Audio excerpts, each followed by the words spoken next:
So it's 6:30, so I will call the February 28th, 2022 meeting of the Hingham School Committee to order. This meeting is being held remotely as an alternate means of public access pursuant to Chapter 20 of the Acts of 2021, temporarily amending certain provisions of the open meeting law. You're hereby advised that this meeting and all communications during this meeting may be recorded by the Town of Hingham in accordance with the open meeting law.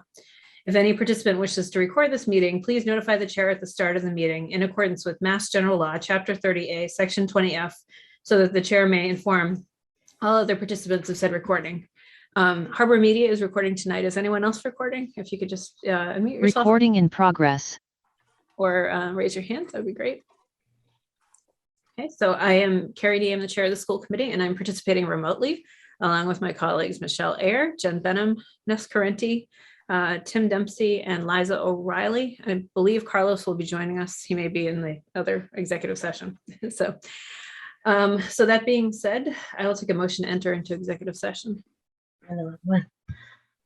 I'll make a motion to enter into executive session and to reconvene an open session for the purposes of to approve minutes of the executive session held on February 11th, 2022, and to discuss strategy related to negotiations of non-union individual contracts, the public discussion of which would be detrimental to the committee's bargaining position. I'll second. Great, thank you. All in favor? M.G.L, Aye. Jen, Aye. Ness, Aye. Tim, Aye. Liza, Aye. and I'm an aye as well.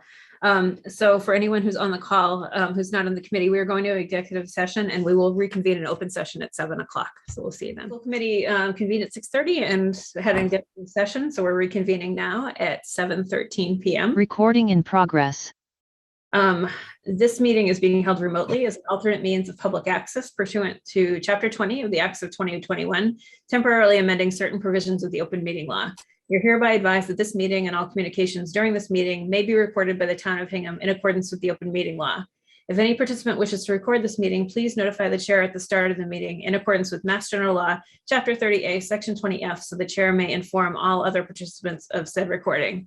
Harbor Media is recording tonight. If anyone else is planning to record, if you could either unmute yourself and let me know or raise your hand. Okay, seeing none. Next item, we have a number of minutes to approve tonight. We just say, Carrie, that 35 people are on the call. Oh, yeah, sorry. Yeah, 35 people are on the call. And I also should mention that I'm Carrie Nee, I'm the chair of the school committee, and I'm participating remotely along with my colleagues M.G.L, Jen Benham, Ness Carenti, Carlos De Silva, Tim Dempsey, and Liza O'Reilly. Okay, thanks, Tim. And student rep. And I'm so sorry, Elijah Weber. He's always stuck in the corner. I know, exactly. All right, so 4.1 is the approval of the minutes of the school committee budget meeting held on January 20th, 2022.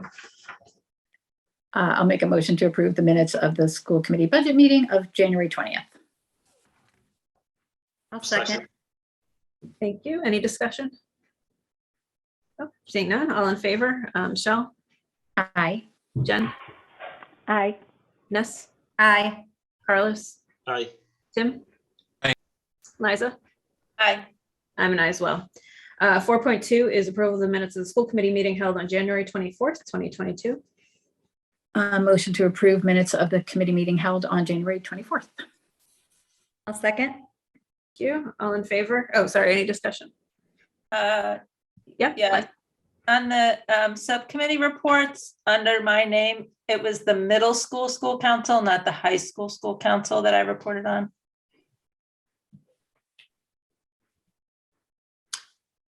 Okay, so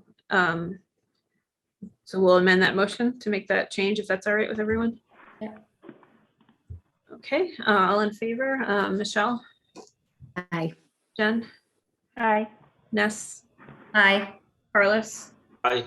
Tim, Aye. Liza? Aye. I'm an aye as well. Item 4.3 is approval of the minutes of the school committee meeting held on February 7th, 2022, sorry. Motion to approve the minutes of the meeting held February 7th. I'll second. Thank you. Any discussion? Okay, seeing none, all in favor, M.G.L, Aye. Jen, Aye. Ness, Aye. Carlos, Aye.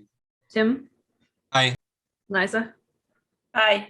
and I'm an aye as well. 4.4 is approval of the minutes of the school committee joint meeting with the select board and advisory committee held on February 8th, 2022.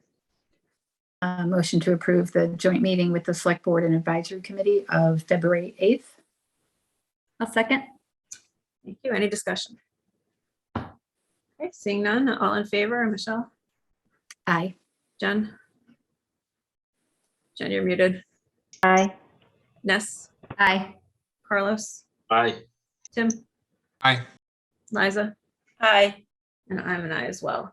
4.5 minutes of the school committee joint meeting with the student advisory committee held on February 10th, 2022.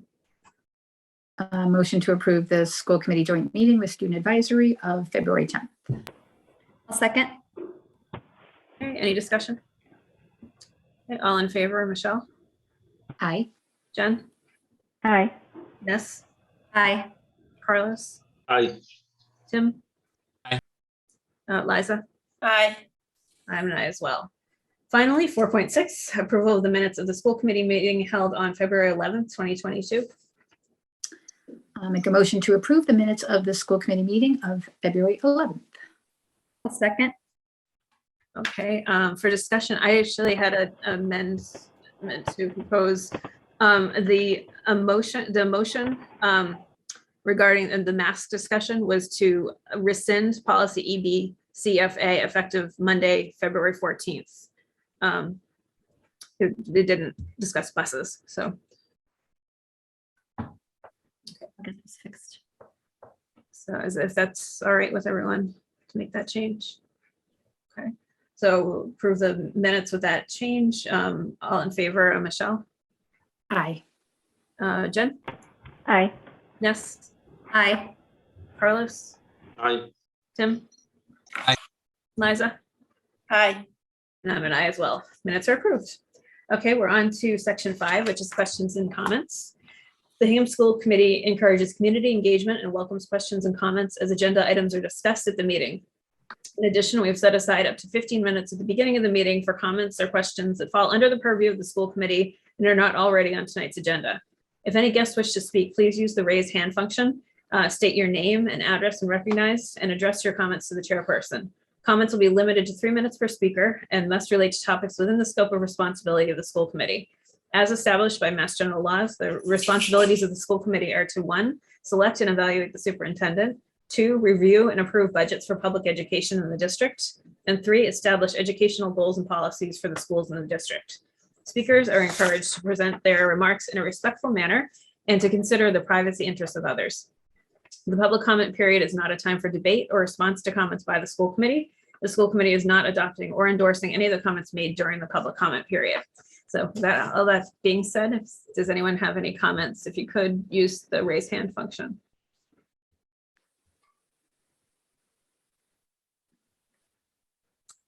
Okay, I'm not seeing any, and just for reference, there are currently 37 people on the call.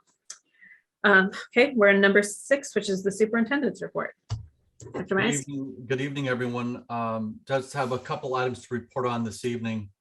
Actually, 3 items to report on this evening. I just want everyone to know that I did reach out to the principals this afternoon, and they had good reports on the conditions of school today. Today was the first day that we were mask optional in Hingham, and the principals thought it went well. We will also be reporting COVID positive cases on a weekly basis on Fridays as we have in the past. So that model will continue. And also over the weekend, I sent out a correspondence to families relative to a change that happened on Friday that was confirmed on Sunday by the Department of Education relative to masks on buses. So the CDC has released the mandate of having to wear a mask on transportation school buses.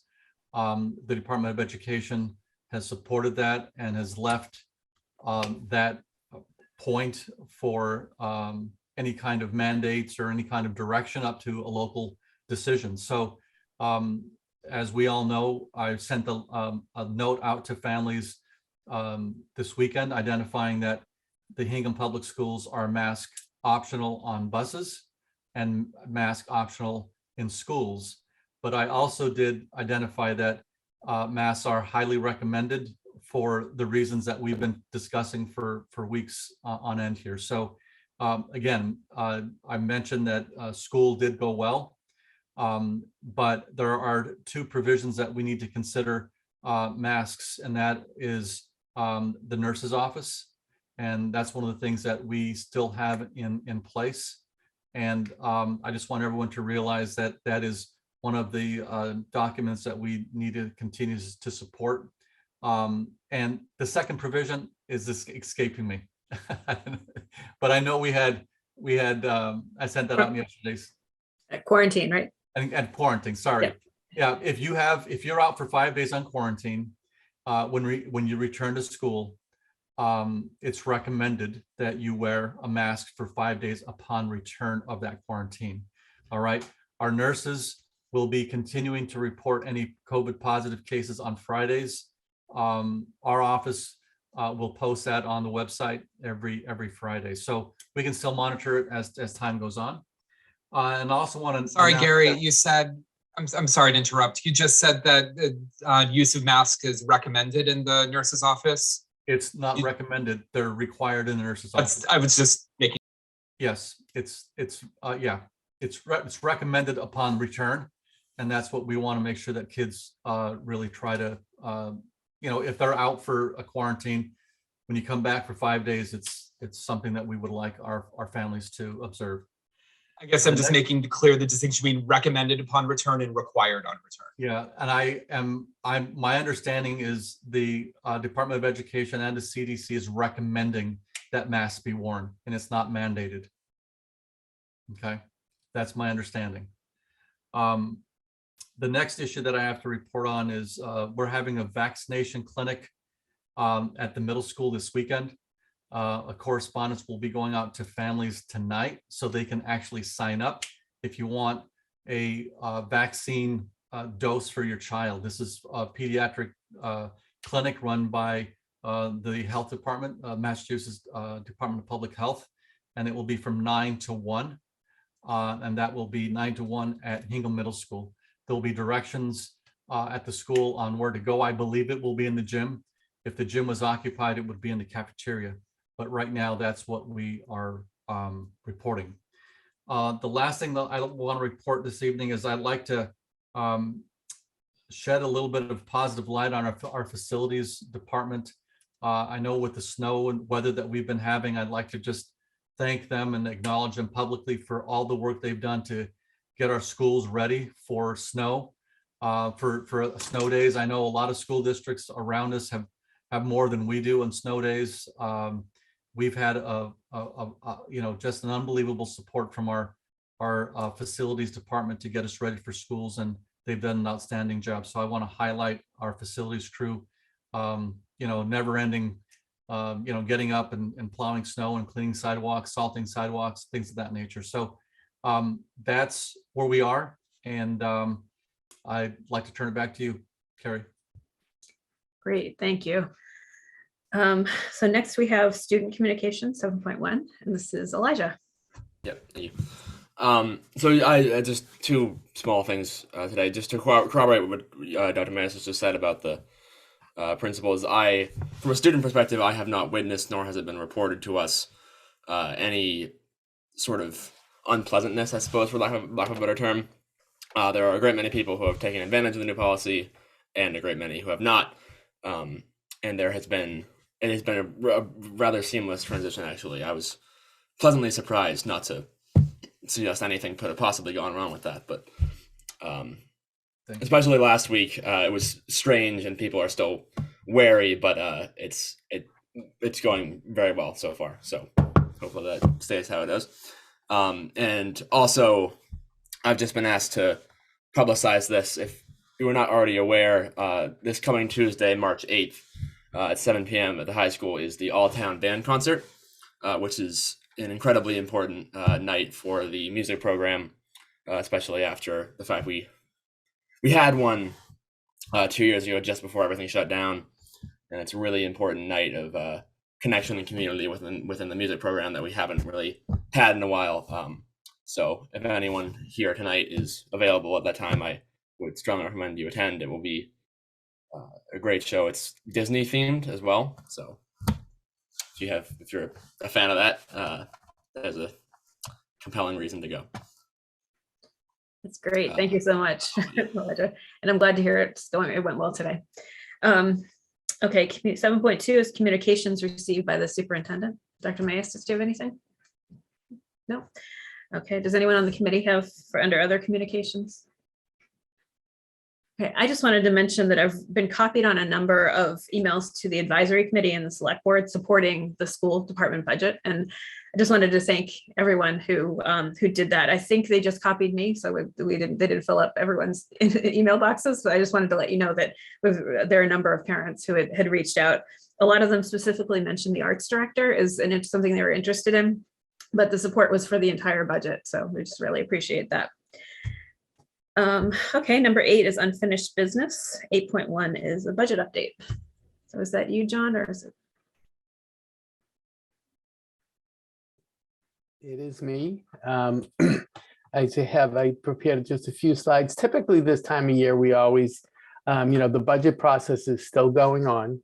So, as we have these school committee meetings, I give you any updates that I might have received on, what would be changes, puts and takes relative to the budget.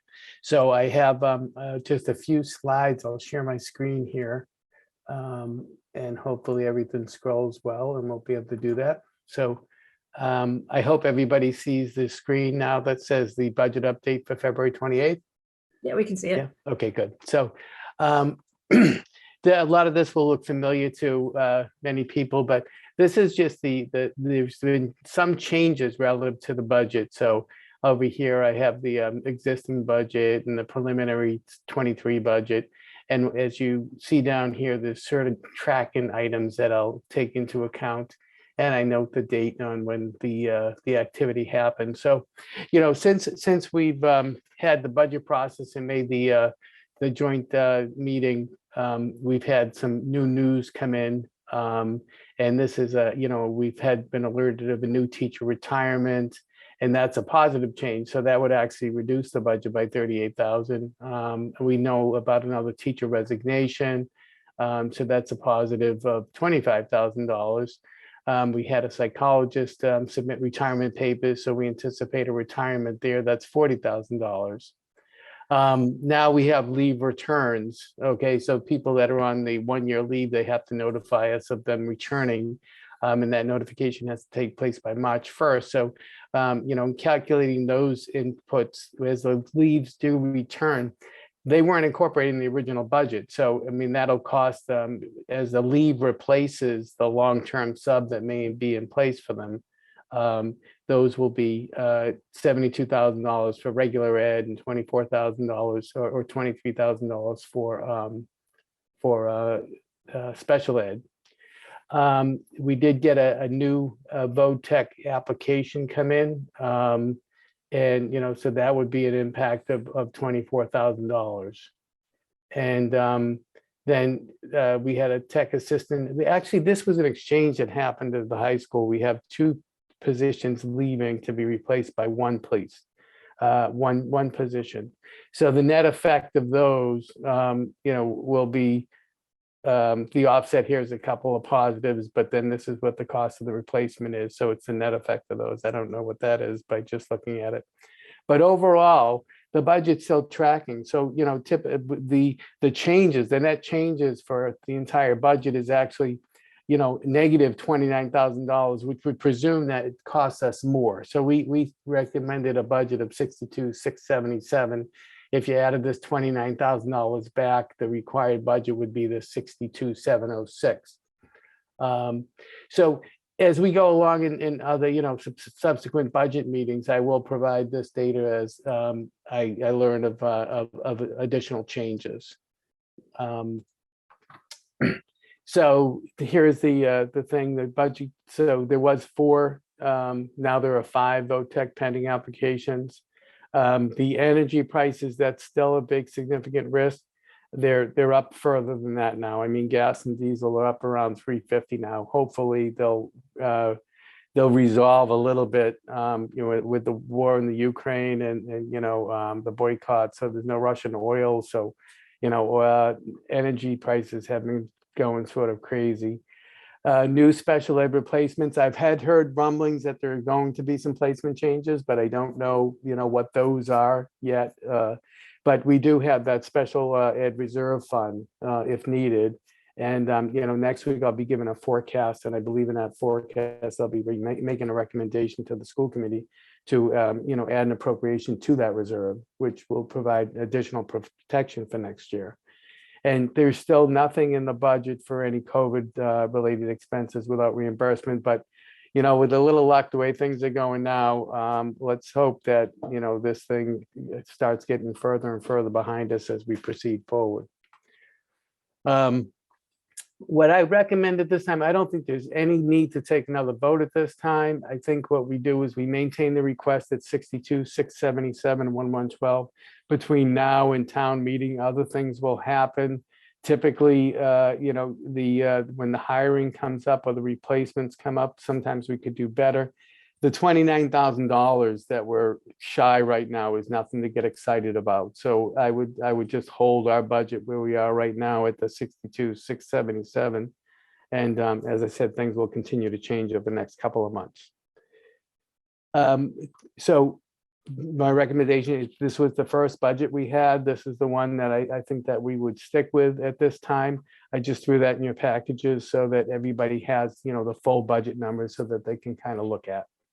And happy to answer any questions. So short and sweet, not a whole lot happening, but as we go along, I've always provided updates, and I wanted to make sure that all the people listening and keyed in on the school budget right now find the same thing happening.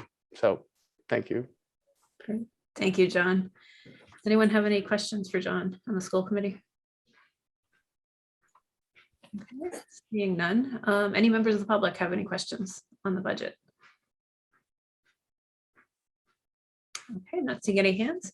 Thank you very much for that update, John. Thank you. 8.2 is a strategic plan update. Dr. Maestas, I do.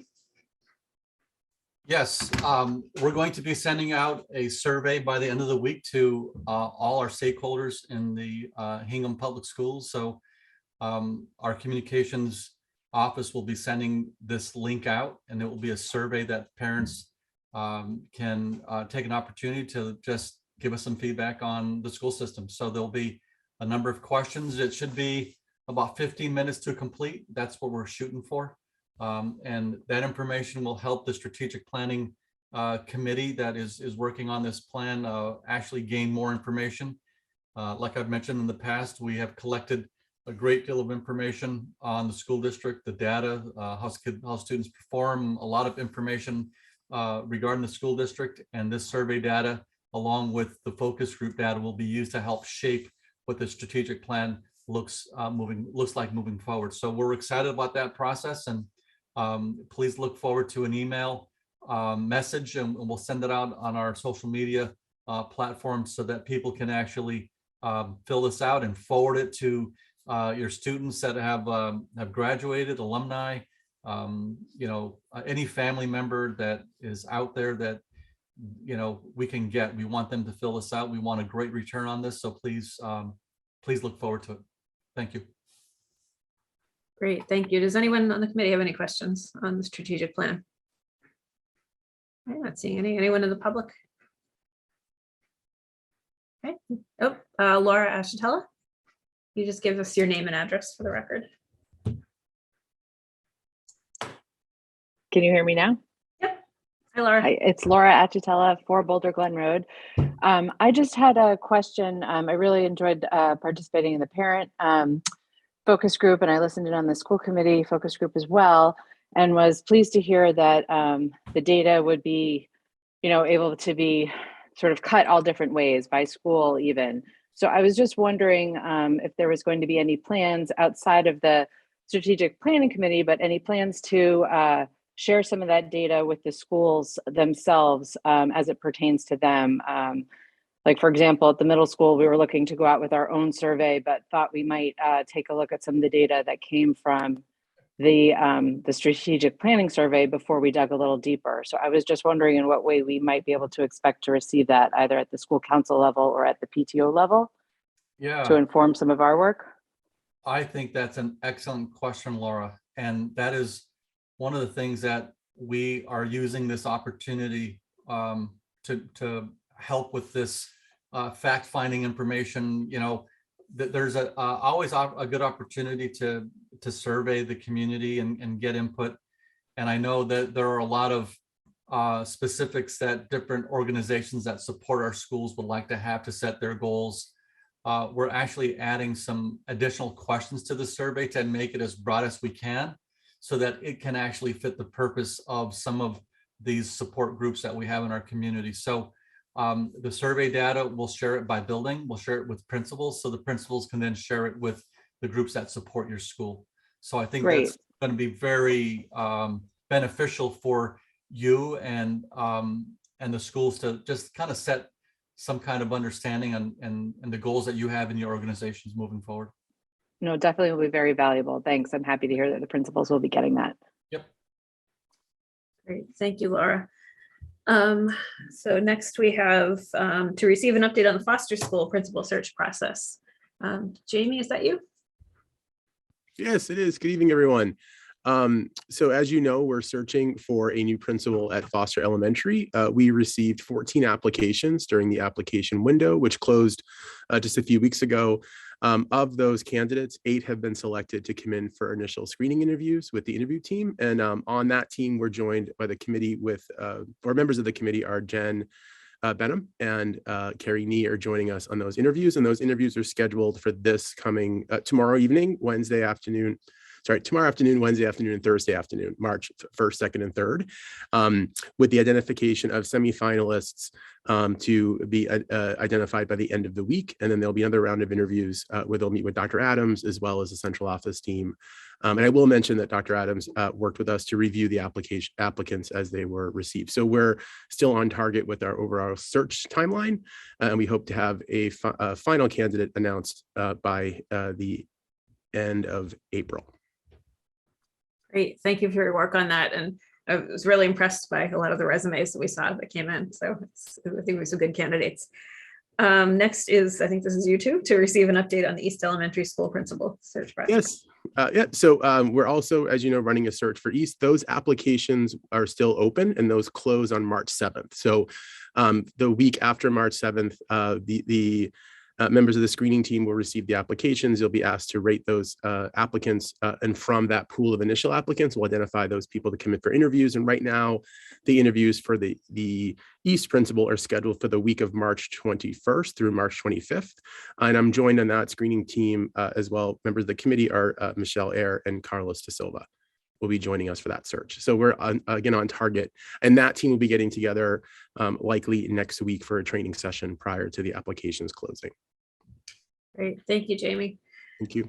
Next is 8.5 to receive an update on the Director of Business and Support Services search process. Is that Susan? Are you going to talk to that one? Sure. This Wednesday, as a matter of fact, the screening committee will meet. We will be joined by Liza O'Reilly and Ness Carenti. Thank you. At the screening committee, we'll do a credential review, we'll do a little bit of orientation and some training for the members. We anticipate planning, we are hoping that the candidates will be available either March 14th or March 15th, the Monday or the Tuesday. And after that, finalists will be identified by the screening committee. And then we'll move on to reference checks and finalist interviews. We're hoping that we are also on the timeline, and we're hoping to have a decision by the end of March. Great, thanks so much, Susan. 9 is new business to recommend school committee and student representatives for the Hingham Human Rights Commission. This is a brand new organization in town, and the committee discussed it when we met with the Student Advisory Committee, and Tim Miller-Dempsey offered to serve as a school committee representative. So we'll be making that recommendation to the select board, who will ultimately decide And then Elijah, I know you were working with the High School Unity Council on this too. Yeah, so we spoke to one of the Unity Project's presidents, Lily Andre, who gave us a few recommendations, two of which responded, one of which declined. But the one that agreed, her name is Ava Lidotes. She is a sophomore and was recommended for her her commitment to the club and her overall competency. And so we have been in communication with her, and I guess I'll report on whatever happens here, but I don't know how to make a recommendation other than tell you her name. So Okay. that's that. No, thank you for your assistance on that. And thank you, Tim and Ava, for stepping up. So I guess I'll take a motion. Thank you for the opportunity. It sounds Yeah. great. I'm excited for it. It should be good. So I guess I would take a motion to recommend Tim Dempsey and Ava Lidotes to the Hingham Human Rights Commission. I will make a motion to approve the appointment of Tim Dempsey, school committee member, and Ava Lidotes, Hingham High School student representative to the Hingham Human Rights Commission. Great. So this is a recommendation, so the select board. A recommendation. Yeah. So thanks. I'll second.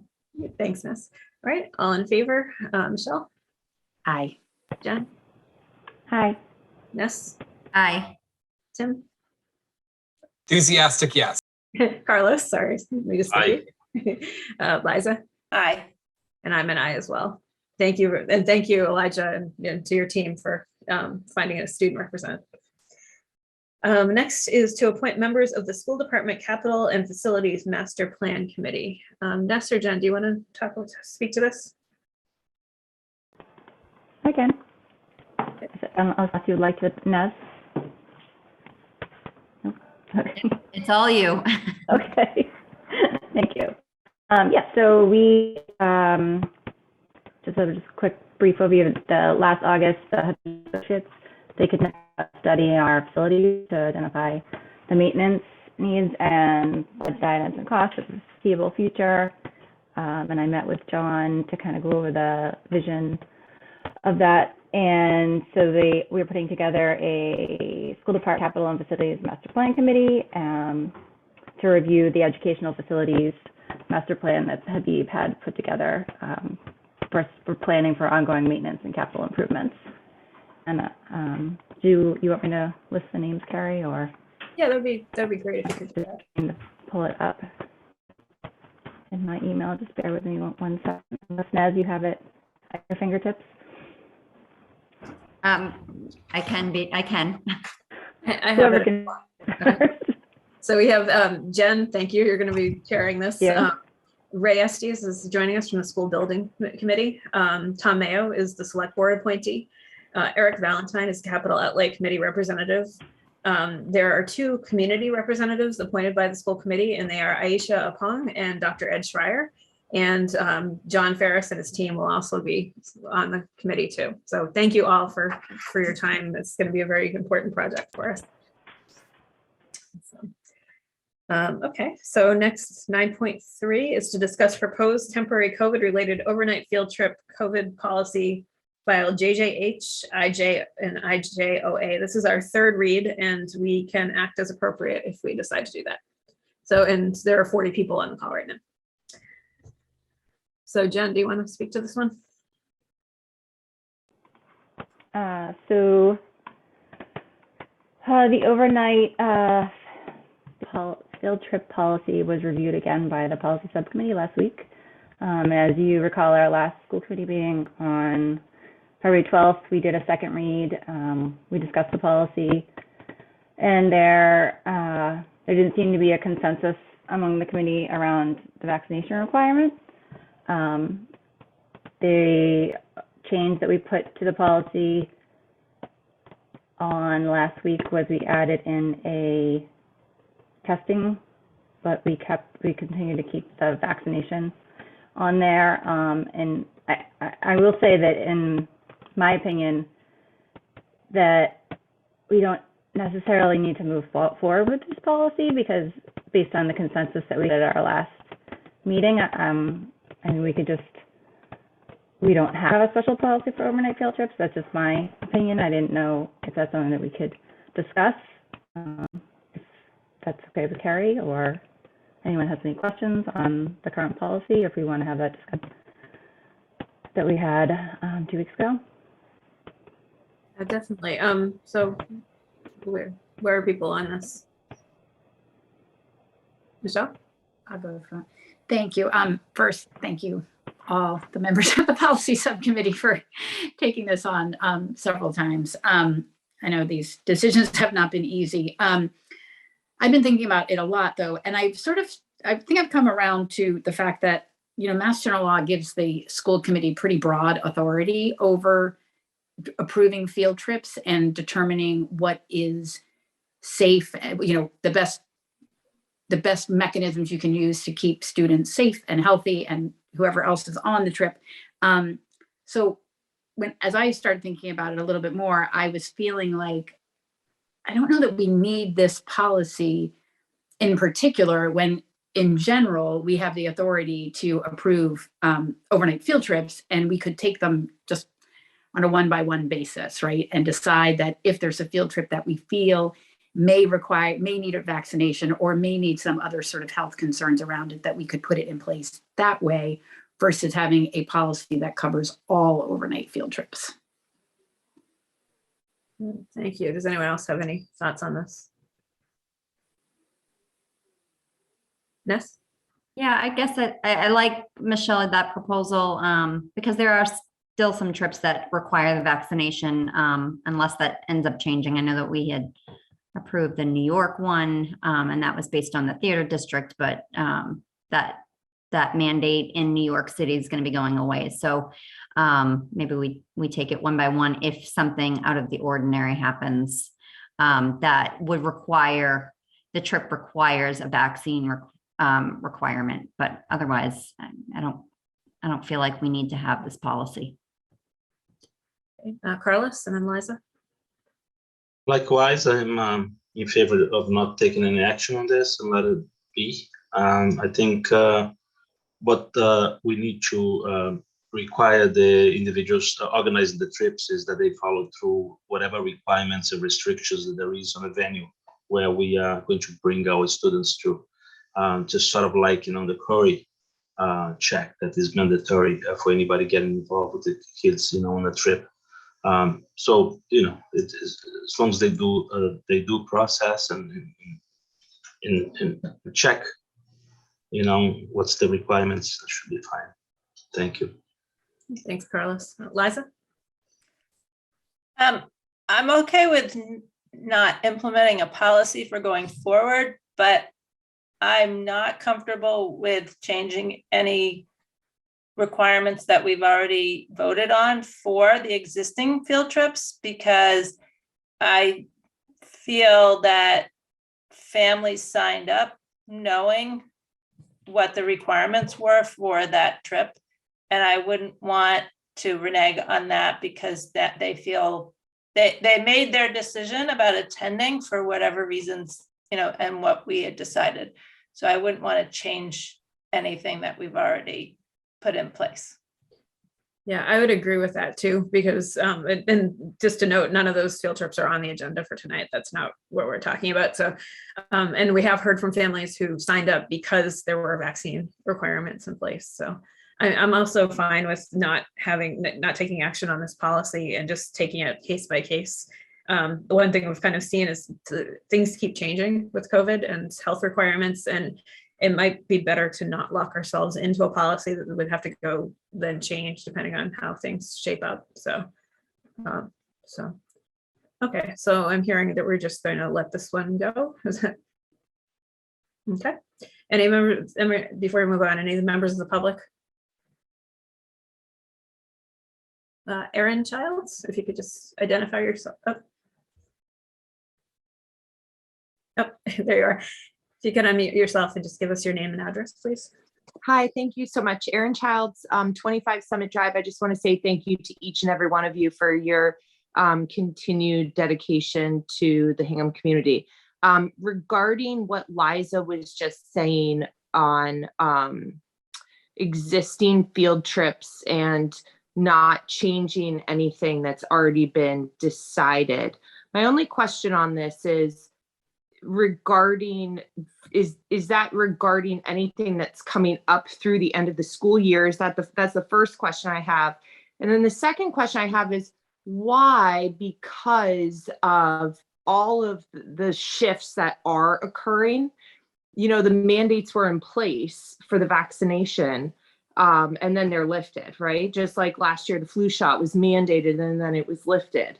So it's kind of a little bit of an, you know, a shifting of the tides. So I just wanted to ask the question of why the stance on the rest of this year not changing, your minds on that. Thank you. So I think what we're saying is we're going to take this on a case by case basis. So the field trips that have been approved as the, you know, as with whatever health and safety measures are in place, and nothing's really changed with those. So that they're also not on the agenda for tonight either. This was, we had agreed to talk about an overarching travel policy, so it would be consistent with the field trips. And I think what I was hearing is that we don't necessarily want to do that because all the trips aren't the same. And you know, and the health and safety measures seem to be shifting, as you said, each way. So it's to give everyone flexibility and make sure that, you know, people have as much opportunity to participate as possible. Does that make sense? Yeah, that does make sense. I just wanted to make sure that nobody was sticking their feet in the sand with, you know, I don't have a child going on a field trip right now immediately, but if my kid was part of, say, the DC trip and my kid wasn't going originally because they're not vaccinated, my concern would be that even if I wanted to do, as was in the last committee meeting discussed, testing before, testing during the trip, and agreeing to something like that, if that child wouldn't be allowed to go, I guess is what I'm trying to kind of understand on it. Yeah, so that trip was approved with a vaccination requirement. So that is not changing. That's not what we're discussing tonight. We're discussing policy going forward and whether or not to do it. So, okay. And just acknowledging to people who were at the last office hours, I think I was kind of unclear about that when I was speaking at the last office hours. So I think I might have given people the impression that we could reopen that. And so I just want to personally apologize to people who were there. I think I was clear about that. Yeah, thanks, Tim. Okay, so we will let this one drop. Next is 9.4 to discuss school committee meeting venues. This was Carlos's request. And as we go through this, you know, as the chair, I set these meetings, and I'll do it obviously with whatever the committee wants. I'm just going to ask that we be consistent. We've received some, I think, valid criticism that, you know, it's easier for us to meet in person. The discussions are a lot easier. But we were trying to ensure more access, which, you know, with the remote meetings, and we had some I think valid criticism that we were hard to find. People didn't know if we were going to be on Zoom or in person, so I think as we discuss this, that we agree that we're either in person or we're on Zoom, not going around and not some people zooming in, that sort of thing. So Carlos, do you want to talk about what you were thinking with this? No, essentially, it was just, you know, because we are lifting the mask mandate, and, you know, we are sort of like trying to bring ourselves back to the normal. You know, I was just thinking that perhaps we should go back and start meeting in person. I'm not sure if Hub Media was able to, you know, implement what they had in mind of still providing, you know, the recording to those viewers at home, and the people at home still available, able to participate via you know, Zoom. I know Framingham has been doing a great job with the, you know, hybrid meetings continue. So I'm not sure if anything else was done by Hub Media, but I'm totally in favor of meeting in person. And to be quite honest with you, I mean, nothing better than being home and the meeting's over 2 seconds later, you know, you're on your bed. But you know, I hear the outcry. I just hope that, you know, parents still, you know, coming to the meetings, that this will not stop them from participating. Okay, Tim. Yeah, I just I've heard from people who want to start meeting back in person. And frankly, I haven't really heard from people who want to keep meeting on Zoom. So I'm wondering if we're trying to protect a contingency that doesn't exist of people who want to keep participating remotely from their house. And I'm looking at, we're talking about keeping our numbers up. Our first meeting after the mask mandate was lifted, our attendance is a fraction of what it was already. I think we had almost 200 people on the last call, and we have 40 on this call. And I'm frankly suspect that we're probably going to have even fewer next week when we're not talking about vaccine requirements. So, which is personally disappointing, but it seems like the people want to meet in person, and I'm not hearing a lot of people on our committee care that much about whether we meet in person or not. Ness? Yeah, so I go back and forth on this. Personally, I think it's better to be in person. I think the flow of our conversations is more deliberative, and it's a better scenario for us because we can have that back and forth conversation. Here it's a little choppy. I find that we can't have a two-way conversation as a group. I do worry about the participation. Our town is going to be going through some significant things in the next year and a half, and we've seen more participation here than we ever do in person. I know we tried it over the summer to do the hybrid. It didn't work well for people who don't have cable. They couldn't tune in. Then it was hard to understand people who were asking a question on Zoom. So I think I would love to see it a situation where we get the technology to work like the Framinghams and the Worcesters, where we can have the big screen so we can be in person and yet still have that participation, because that's my biggest worry. It really is critical to have people stay engaged. We've got to get some things done over these next couple of years, and some significant changes are happening. So I would plead with everyone that even when we go back in person, to really commit to try to stay engaged. And I think what I hear from the community members is that they want to be in person, but I think there's a misunderstanding about how our meetings work. This is a school committee that's held in public, and I think what they want is the two-way back and forth communication, but that's still not going to happen when we go back in person. You'll still get the 3 minutes of your public speaking part, and we won't necessarily be able to comment if those items are not on the agenda. So I hope people are not disappointed if we go back in person and that two-way communication is not happening. I think the office hours have been great, and going back in person for that has been really, really exciting. And we've got great participation there. So again, I go back and forth. I just really would plead with people to stay engaged. Hey Ness, when are the next office hours? I think it was supposed to be for tomorrow night, but then we were going to possibly be meeting with Capital Outlay, and then that got postponed to next week. So I'm not sure who wants to be up. I'm happy to continue them. Jen? Meant that to be a plug, sorry. Yeah. Jen? I'm signed up to do the next ones. We just have to pick a date. Okay, so Jen?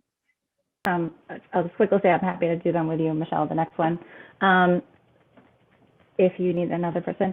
And I agree with Nez that I think it would be really important to see where we are with the technology. I personally prefer in person. I like to see us go back in person.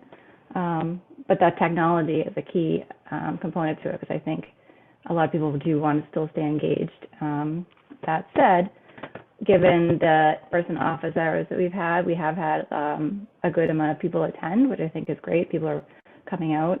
It was, more people at the office hours than I believe were coming to the in-school committee meeting, way 2 years ago.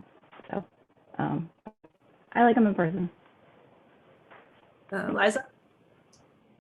Yeah, I think, as much as I love eating my dinner 10 minutes before the meeting on Zoom, I do think we should have our main meetings in person. And I do think we should work with the town to get to see if we can get the technology so that we can have interaction over Zoom during the meeting. I would like to propose that we still have subcommittee meetings to be on Zoom if possible, like leave it up to the subcommittee.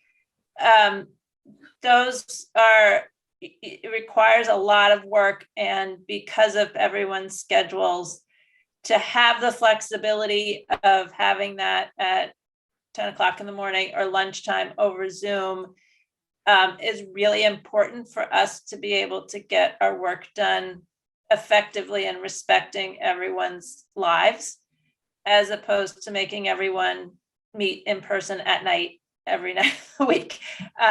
So I would propose that our main meetings be in person, but that the subcommittee meetings maintain flexibility of the option of whichever way works best for that subcommittee meeting. Great. Michelle? Thank you. That I was just going to say the exact same thing, Liza. That if we can keep the subcommittees at least in person, because I mean, one of the nice things about being on Zoom also has been, in addition to the participation, has been the flexibility too, right? That occasionally if we need to have a special meeting or no such thing as an emergency, because it has to be within we have to have 48 hours posting, but there have been times that we've been able to tackle really important issues like the masks at a special meeting that we sort of were able to convene because it was on Zoom. So, but I would be supportive of doing the regularly scheduled meetings in person again, maybe starting in April. Yeah, maybe not next week. Yeah, I need to Zoom in for the next one, but afterwards we can. Yeah, so I'm torn on this too. I prefer the discussions in person. It was really nice to be able to do that during the superintendent search, to be able to have conversations. It's easier to have discussions without talking over each other because it's awkward on Zoom. The only thing that gives me hesitation, and this is probably a solvable problem, is that our main constituency are parents and staff too, and I think about, like, before I was on the school committee, the hundreds and hundreds of dollars I spent on babysitters so I could go to a school committee meeting. And that's a lot. That's a pretty big burden for parents. So that's the one thing that gives me hesitation. Would people be willing to have me talk to Harbor Media and see what exactly we can arrange? And then once there's the hybrid option, go forward then? Would that be a possibility? Carrie, I think it's also the town technology staff. Okay. Not just I definitely Harbor Media, but I believe it's also the town technology staff was working on some kind of setup for. Okay. Because it's a double set of microphones and. Right. Yeah, I know. And I know that Harbor Media, I think they were setting up town hall for live streaming, but it's the participation piece that is tough. Okay, so I see Laura Achitella, you have your hand up. Hi, Laura Achitella again, for Boulder Glen Road. I just, first of all, want to say I'm so glad we're at a place where you guys are talking about going back to meeting in person. This has been a really hard couple of years on everybody, and you do so much work for the town, and I think it's wonderful that you're going to be able to regather. I just would implore you to please do all that you can to make some sort of a hybrid model. I know hybrids are always the hardest. So Carrie, I appreciate your willingness to speak to the town about what can be done, because I for one, and there's a lot others like me, at least 40 tonight, I guess, that are able to log in remotely, but wouldn't be able to log in person. And it's particularly for elementary school age parents, it's a way to get them involved in the school, rather than waiting until their kids are older and they don't need to hire babysitters. So one suggestion I have, I don't know if it's a viable one, but are there any students that could maybe help with some of that setup if a town employee couldn't do it, perhaps as some sort of an internship opportunity or something like that, where they could help out, it would both be a civic engagement type thing, but also technology based. So that's just one other suggestion I have. But I I really hope this option doesn't go away because I, for one, won't be able to attend as much. And I've really enjoyed learning as much as I have about our school system this way. So just a plug for those people out there who do like being able to dial in. Great. Thank you, Laura. Lindsay Cruiser.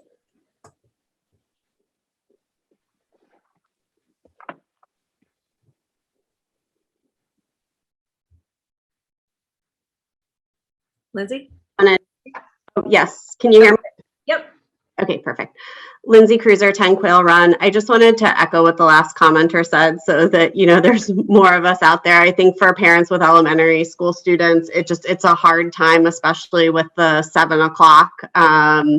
You know, I was thinking, you know, would there even be a way to maybe have high school volunteers run like gym time for the kids or something? But the reality is a lot of time these meetings are going till, you know, 8:30, 9:30. And I think a lot of us are able to attend and stay engaged more consistently, like on an every single meeting basis rather than a here and there because of the remote participation. So I think it's really important for you guys to meet in person, and I hear the need for that, but the more you can do to ensure hybrid participation, I think would be really useful for elementary parent engagement. Great. Thank you, Lindsay. I think every school committee member here was at one time a parent who was attending school committee meetings. So we hear you loud and clear and agree. Yeah, definitely. And to Nessa's point too, you know, we have a lot of things that we need to get done as a school department and as a town going forward. So we want to make sure we keep people engaged and make it easy for them too. So, okay. So is everyone okay if I contact Harbor Media in the town and see where we are with hybrid, and then we can go from there and as soon as we can. Oh, I see Kirsten Moore has a hand up.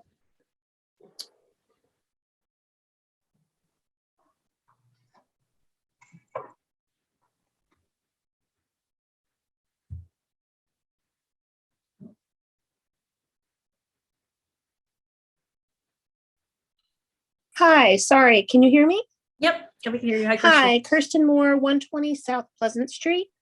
I just wanted you to know that there are a lot more like the prior two before me that we are able to join in because of this. And without it, it's a lot more difficult with all of the kids in sports and the activities going on and babysitters, that this is a critical way for parents to join in and be heard that otherwise would not, because we do not have the flexibility to go down to town hall during these meetings. And that I really appreciate all that you've done in order to let us be heard this way. And it's been absolutely fantastic. In that I would fully endorse any ability to keep some kind of dual approach, as I completely understand. And I think that in-person meetings are critical to bounce ideas more readily off each other and other people, and to see faces is important. But at the same time, I think that your attendance levels will stay much higher if you have some kind of flexibility. Thank you. Great. Thank you, Kirsten. Okay, so we'll work with the town and see if we can get a hybrid option going as soon as we can. And then, yeah, and I think to Liza's point too, and Michelle, that if we can leave the flexibility for the subcommittees, that's been key, especially for our members who work full time. So. Can I just clarify something, Carrie? Sure. There seems to be two roads forward that were discussed. One is starting meetings in person and on the April 4th meeting and getting the hybrid set up as soon as possible, and waiting until we have the hybrid option to have meetings in person. Those seem to be two distinct options. Yeah, I was thinking we wait till we have the hybrid option to meet in person, or at least get some more information from the town, and then we can talk about this next meeting too, if that works. Does anyone else? I was just looking for clarification because we seem to be talking about two different ideas. That's true. And Yeah. Carrie, and the hybrid option, is it correct that that's only, we can only do the hybrid until, is it July 15th? Is that what was extended? Or is it just only able to meet on Zoom?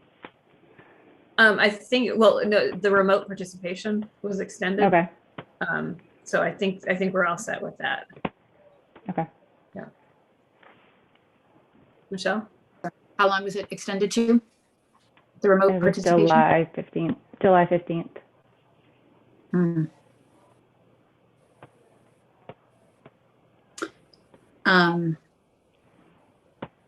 Yeah, that's a good point.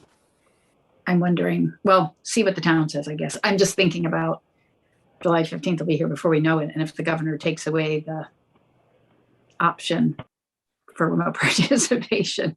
But it's remote participation from school committee members. We can still have remote participation from the public, as far as what I understand. And this is just, Okay. Right. Okay. We can also potentially bring it up with our select board of having a local bylaw allowing it, I believe, but that's something we should look at moving forward of what the options are. yeah. I mean, if we can get this to work with the technology, it would be really great to have that option, but yeah, okay. All right, so I'll look into the technology piece of it, and we'll put it on the agenda for the next meeting if we have new information, and we can go from there. If that's good with everyone? Good. All right, next is 9.5 to discuss a proposed field trip for the Model UN conference in April of 2022. Dr. Maestas, is that you?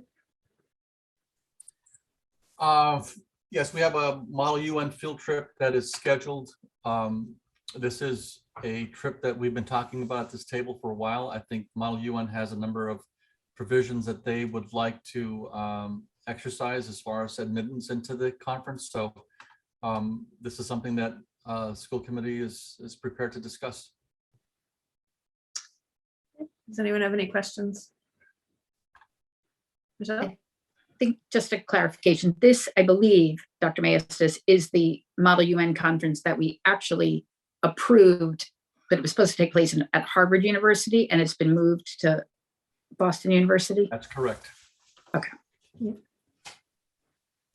It was approved already. It's a venue change. Yes. Okay.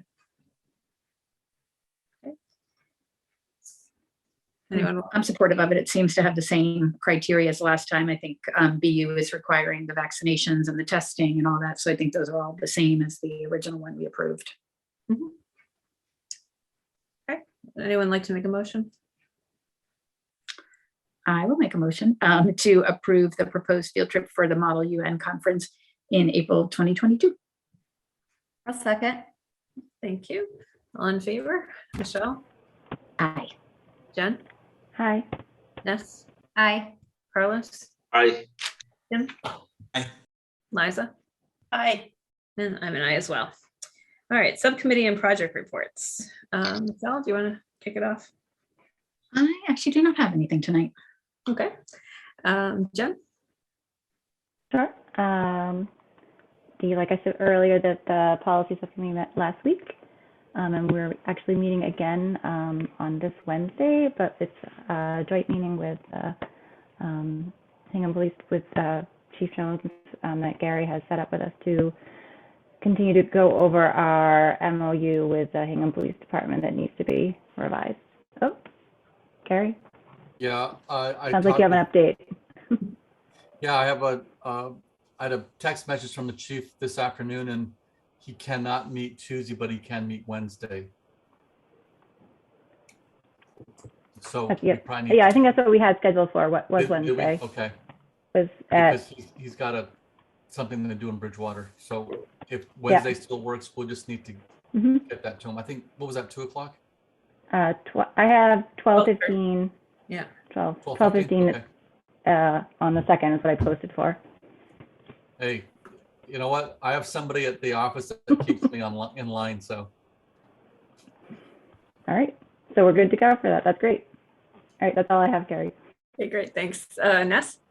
The only thing I have are in your packet, you would have gotten the warrants. I just went into the office today to sign a bunch, so that's in there. Great. Carlos? I don't have anything. Okay. Tim? I don't have anything either. Okay, Liza? Salary negotiations we covered in executive session, and the middle school council met today, but I was not able to attend. And Wellness Committee is meeting on Friday, and we are going to have a preliminary discussion about changes to the athletics fee and also to review the documents from the supporter groups who's been sending us information. For any supporter groups who are listening, and I'm going to make a few phone calls tomorrow, if you can please, any that have not sent in your information, if you could send that in to us. Even if one thing we realized is we were asking for 5 years of documentation on budgets, and recognize that with the transition of different people that's not necessarily available. But if you can please send us, especially this year's current budgets of fundraising and expenses, and potentially if you have from whatever you have, please send it to us so that we can review it. This effort is just a baseline understanding where we are today. There's no right or wrong answer. We just want to see where we are with everybody, and then we can make recommendations for moving forward of how the groups should be operating, can be operating, and what's best for our district and the town. So please share the information with us. No one's going to get in trouble over anything. And we've gotten some great documents so far, and it's been really helpful to see. But we have a few holes that we'd really appreciate getting filled. So thank you. Great. Thank you, Liza. I met with the chairs of the advisory committee and select board regarding the budget for the year and have an update on that. We at our previous meeting with them, the town manager was mapping out a path forward that included using the stabilization fund and using more of it than we typically did to, I think it was about $2 million to close that gap, which was great news. However, the state came back and said that we can't do that. I guess it's against some Massachusetts regulations. So we are back to kind of where we were, minus a little bit, that a few other adjustments that had come up with the increase in the meals tax and things like that. So to close the budget, we're now looking at, I think that the discussion that's being had now on the town side is, do we try to do an override this spring, or do we use fund balance to move forward as the Sustainable Budget Task Force recommended? So this should be in your packet. I think I sent it to Sherry earlier, but I'll make sure it is, so you can take a look at where we are right now. But that's not great news, but that's where we are. Then the other thing I had is the Plymouth River PTO meeting is meeting on March 9th at 7 p.m. and school council will be on March 14th. So next is other items as may not reasonably known 48 hours in advance of the meeting, and we have at least one. As people know, the CDC and Department of Elementary and Secondary Education released guidance over the weekend regarding masks on school buses. They were required before, and now they're saying it's optional. They did leave it up to local control, which is why we put it on the agenda for tonight. And if anyone's curious, there are 27 people on the call now. So does anyone have any, Tim? I mean, given the discussions we've had over the past weeks, I'm not sure anyone has the stomach for another mask policy. I would vote against it. So. Okay. Carlos? John, should we bring it up now, the house doctor contract? Can we finish this discussion first, Carlos? Does anyone else have any thoughts? Michelle? Yeah, sorry, I mean, I'd agree. I think at our, February 11th meeting, we agreed to rescind our policy and follow the CDC and DESE guidance. So I'm comfortable following that. Okay. John, did you have something on this? Yeah, just a quick comment. So with buses, we're just taking extra precaution. We're keeping the windows open, making sure we still have good air in there so everybody knows, and we're still disinfecting every night. So, I just want to give people a level of comfort that it's probably a good thing that they're not, because if they don't have the mask on during the this in school during the day, when they rush out to the buses, the last thing they're going to want to do is put a mask on. So, we're taking every precaution we can to make sure that kids stay healthy and safe. Great, thank you. Sure. We appreciate all that they're doing. Jen and then Michelle. Jen, you're muted. Yeah, sorry. So one comment, one question. My question is to John, and are we providing the bus drivers with N95 masks if they are asking for them? Or do we have enough of those in stock for the bus drivers? Yes, so that any employee can get any type of PPE that they so desire. Yep. Great. Thank you, John. And then just my comment is I think we rescinded our policy and just we're going to continue to follow CDC and just guidance with that. All right, and Michelle. Thank you. Sorry. And John, thank you for reminding folks that other safety protocols are still in place, because we do have to remember that, we said it at our last meeting, but COVID's not over, right? And there are a lot of students and staff members who need to continue wearing masks. So we just want to be mindful that that is still an option, not and that we are still taking care of other safety protocols as well. So thanks for mentioning that. Great. Okay. So I guess no action on this one.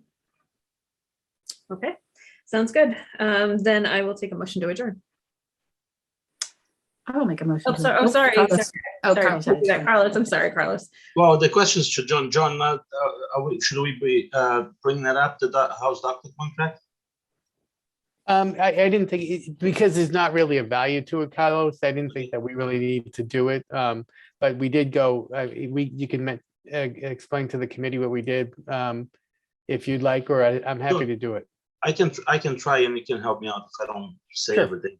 Okay. So I was invited to be part of the interview with the house doctor contract. For those that doesn't know, the house doctor contract is we have some architecture firms on board to do some work for us as preventive maintenance comes about. So Habib was doing some of the work for us. That contract expired on the 22nd of January, I believe. So Doug Foley, Katie Hartman, and myself actually got together, and out of 5 contractors, we interviewed 3, and we decided to actually keep Habib on board with a secondary company called Socotec. Sorotech, yeah. So that way, if we have a lot of work happening at the same time, then we can award some of the contracts to them so that it can be done at the same time. Yeah, and just a brief background on House Doctor. House Doctor is our ability to get designers, really architects, rather than go through a lengthy procurement process where we have to advertise for a designer to come in to select them and to then go through an interview process, select the criteria, and then finally get to design. Sometimes that can take 6 weeks, but the law allows you to select a house doctor. So you go through that same designer selection process, but you can put them. You don't put them on a retainer, but you just award them, saying from time to time we may have smaller projects come up, and therefore we may use your services for that. And you've gone through a selection criteria that's objective and satisfies all the procurement laws. So that's exactly what we did. We had one prior to this. It expired in January of 22. And, through the efforts of Katie and Doug and Carlos, they went and procured another 3-year contract for house doctor. But we always set them as if it's 1 year with 1-year extensions for 3 years. Great. And that's it. Thank you. Oh, thank you both for your work on that. Okay. Anything else under 48 hours? Okay. Take a motion to adjourn. I will make a motion to adjourn. I'll second. Thank you, Yes. All right, all in favor? Michelle? Aye. Jen? Aye. Yes. Aye. Carlos? Aye. Tim? Aye. Liza? Aye. And I'm an aye as well.